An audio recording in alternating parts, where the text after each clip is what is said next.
You are now watching The Beach.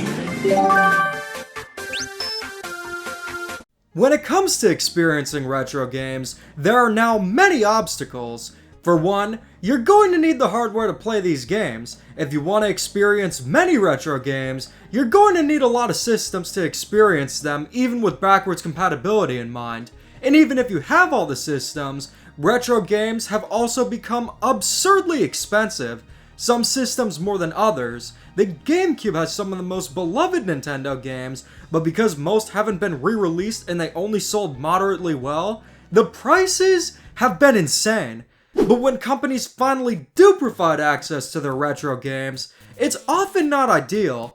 Let's take a look at Nintendo Switch Online, for example. I was playing some Game Boy Advance games, and the lack of options is disappointing. You can't remap buttons within the app. You also can't remove that ugly microwave border. And worst of all, these apps are drip-fed games. The selection of Game Boy Advance games is still paltry. We don't have any of the Pokemon games, and the selection is very limited. 2 years later, and we finally got games like Wario Land 4 and Donkey Kong 94. But what if I were to tell you that there is a way to experience retro games where you can avoid all these obstacles? Enter the world of Retro Handhelds. I've been using Retro Handhelds since 2023. These are amazing devices to experience retro games, and they have only gotten better and better as time's gone by. Anbernic is the most popular brand when it comes to these retro handhelds. They release a ton of them, and you might be wondering, what is the best Anbernic? What I would consider the best is the one with the best screen, the most power, something capable of playing up to GameCube games nearly flawlessly. And the good news is that I found what could be exactly what I'm looking for. This is the Anbernic RG556. I got it from AliExpress. In this episode, we'll be doing something new. There will be a 5-category system that will get a ranking each from 1 to 5 stars, those being design and build quality, user interface, games it can play, features, and future-proofing. With that being said, it's time for a review of the Anbernic RG556. Taking a look at the design of the 556, it's very similar to that of the Nintendo Switch Lite. They're about the same size, but the marquee difference is with the ergonomics. The RG556 has grips built into the design, very much like you'd get from an actual controller. It's one of the most comfortable retro handhelds to hold, and it's perfect for extended gaming sessions. The analog sticks are also Hall effect, meaning that they are not prone to drift, which is great. But the analog sticks themselves are similar to that of Nintendo Switch Joy-Con ones. I've seen a few reviews saying these analog sticks are just plain bad, but honestly, they're totally fine. While there are better analog sticks on succeeding Anbernic handhelds, they felt fine to me and are still of great quality. What's also cool is the analog sticks have LED rings surrounding them. The LEDs can be adjusted and provide a really cool effect while gaming. The buttons are also of good quality. I do wish they were a bit larger. There's definitely space on the device for it. But they're responsive and also have that sleek new Nintendo 3DS XL style color coding to them. And unlike other Anbernic devices, the triggers are analog. These are very useful for the GameCube games like Super Mario Sunshine that take advantage of them. While with most games though, you won't really use them, but it's still a nice feature to have. The RG556 comes in 2 different colors. There's a black version, but the one I got is this radical transparent blue. I always go for the transparent retro handhelds if they're available, and the RG556 has one of the coolest transparent designs I've ever seen. The plastic is ultra transparent, to the point where it looks like glass. Whichever color you get comes down to a matter of preference, but the transparent blue is easily the coolest. The ergonomics and buttons are great, but the real highlight is the beautiful 5.6-inch OLED screen. This is the only Anbernic retro handheld to have an OLED screen. If you haven't used an OLED screen for gaming, I'll explain the benefits here. The colors are a lot more vivid, and unlike an LCD screen where the colors can be a bit washed out, an OLED screen's colors will not be. If you're playing old school retro games, the pixels and colors really pop and look better than ever. Or if you're playing something more modern, the quality is still gonna look superb and provide a level of clarity you otherwise wouldn't get.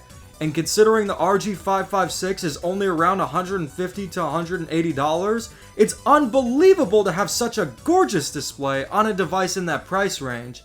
The battery life on the RG556 is about 4 to 8 hours depending on what you're playing. If you're playing GameCube with the LEDs turned up, expect around 4 hours.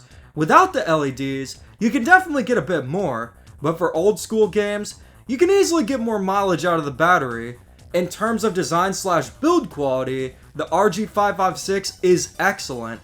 With its stellar ergonomics and beautiful OLED screen being the highlights, the analog sticks and buttons could have been better, but they're still quite good. Design/build quality gets a 4.5 out of 5. The Anbernic RG556 is an Android-based retro handheld. At face value, the user interface might seem similar to that of an Android smartphone. That's all fine and dandy, but having an actual user interface would be more intuitive, right? Thankfully, Anbernic has their own custom UI that's accessible with the press of a button. It's actually very solid.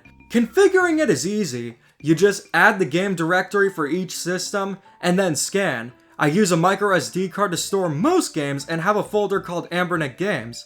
Then in that folder, I have subfolders. You can also select what app you want to use for each system. I'd recommend using the RetroArch cores for any system up to Nintendo 64, but for anything above, you're gonna want to use emulators such as Dolphin. The only criticisms with the user interface I have are that there aren't as many systems as I'd like. All the main ones are here, but more obscure ones like the Virtual Boy and Sega 32X are not present. You can absolutely play them on this device. You could get a different UI such as Dagshow, but from what I've been playing on the RG556, I've been content with the stock UI. I would have also liked more themes. The ones here are mostly fine. My favorite one is oddly the minimalist theme, and you know how crazy that is considering my thoughts on oversimplified logos. But the alternatives mostly consist of your signature random PNGs and backgrounds that these retro handhelds are known for. The UI of the RG556 is very solid. It gets a 4.5 out of 5. The most important aspect of a retro handheld are the games. What are you able to play on it? The RG556 has way more power than your average retro handheld. It's 62 times more powerful than the Miyoo Mini Plus. But what exactly can this powerhouse of a handheld play? The standard for any retro handheld is being able to play up to PlayStation 1 perfectly. Things like the 8-bit systems, 16-bit, and even most 32-bit systems like Game Boy Advance and PlayStation 1. And I'm happy to say the RG556 plays all the classics beautifully. And you have a lot of customization options. Unlike Nintendo Switch Online, you can remap the controls to your liking. And you also have filters and overlays to customize the way games are presented.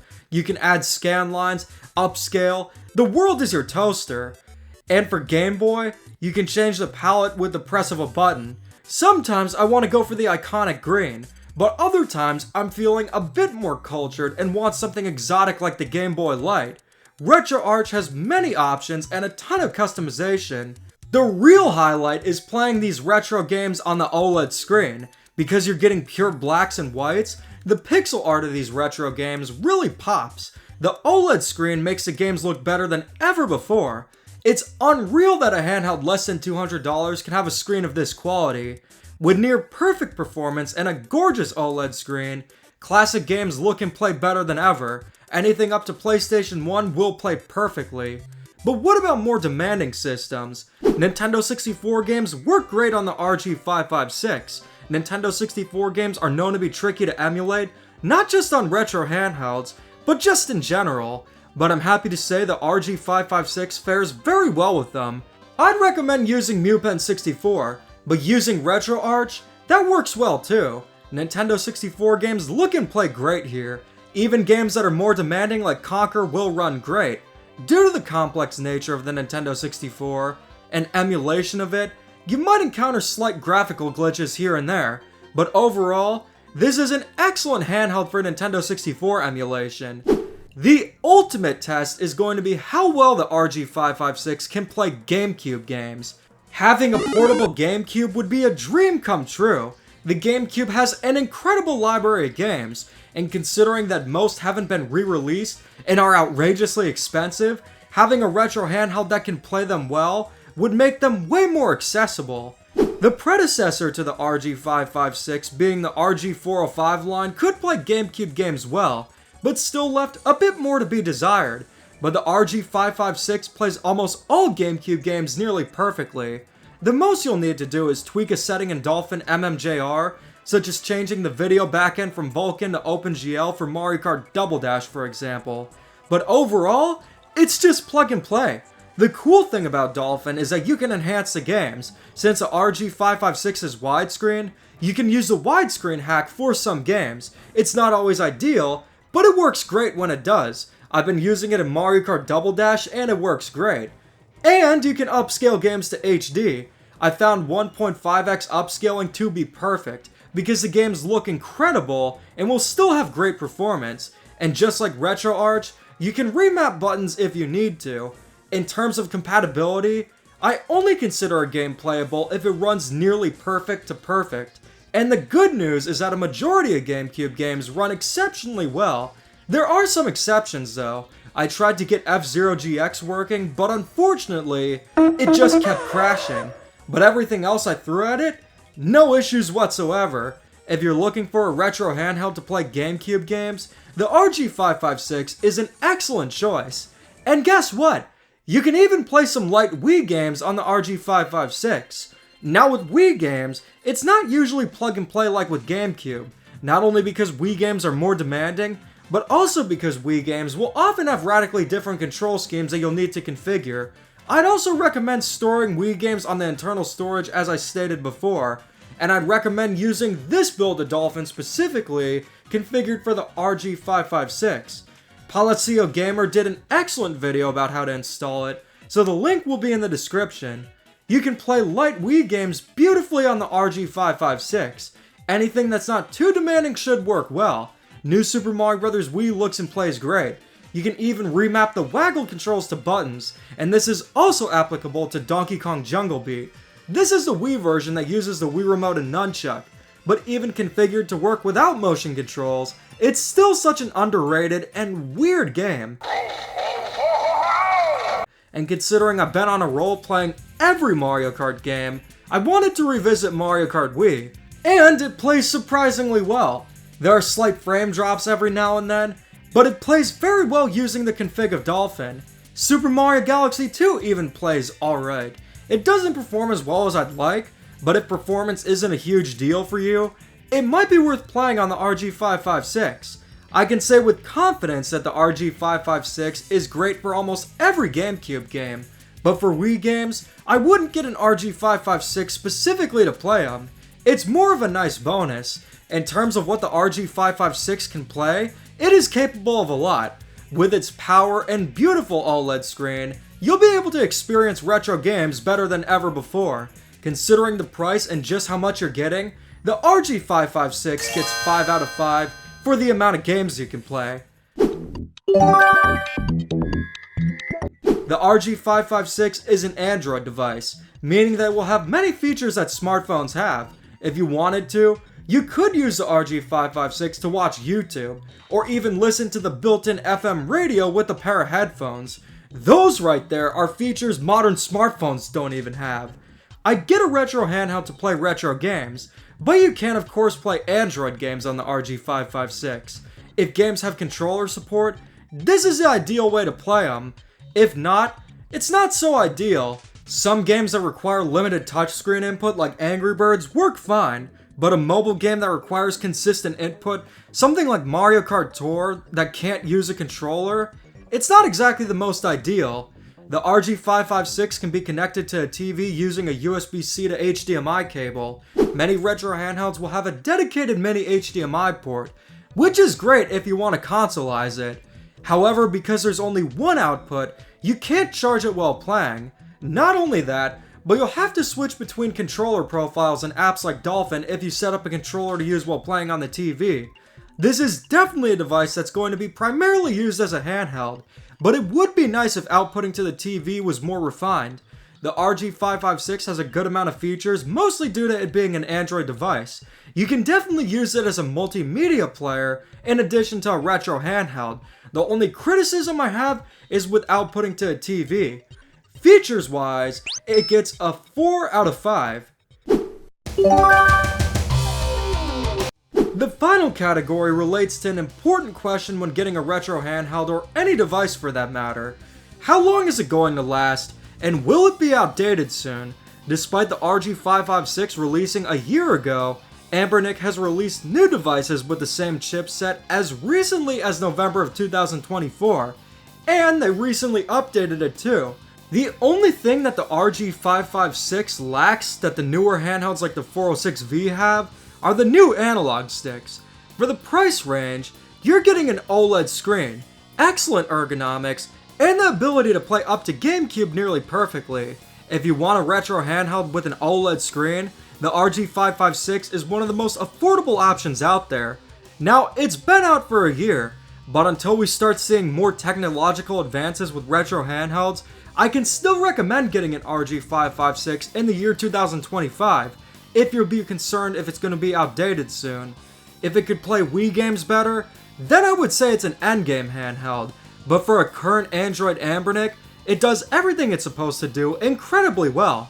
Future-proofing gets a 4.5 out of 5. So far we've established that the Anbernic RG556 has super comfortable ergonomics, a gorgeous OLED screen, the ability to play up to GameCube flawlessly, and even the capability to play some light Wii games. In addition, you can also play Android games. It also has a good UI and is held up well against the test of time. We got 4 out of 5 for features, 4.5 out of 5 for design/build quality, user interface, and future-proofing, and 5 out of 5 for the amount of games that you can play. The Anbernic RG556 gets the final rating of 4.5 out of 5. It's an excellent value considering everything that you're getting. If you want to get the Anbernic RG556 for yourself, I got mine from AliExpress. They have the absolute best deals on retro handhelds. I've been using AliExpress for almost a decade and have bought many interesting gaming systems from them. And they have an entire sale going on for the anniversary of AliExpress throughout the month of March. Right now, the RG556 is $169.22, but by using my coupon code IFPOSEU, you can get an additional $25 off, bringing it to less than $150. For what you're getting here, that is an insane deal that you do not want to miss out on. So what do you guys think? What is your favorite GameCube game? Let me know in the comments and keep calm and da-da on.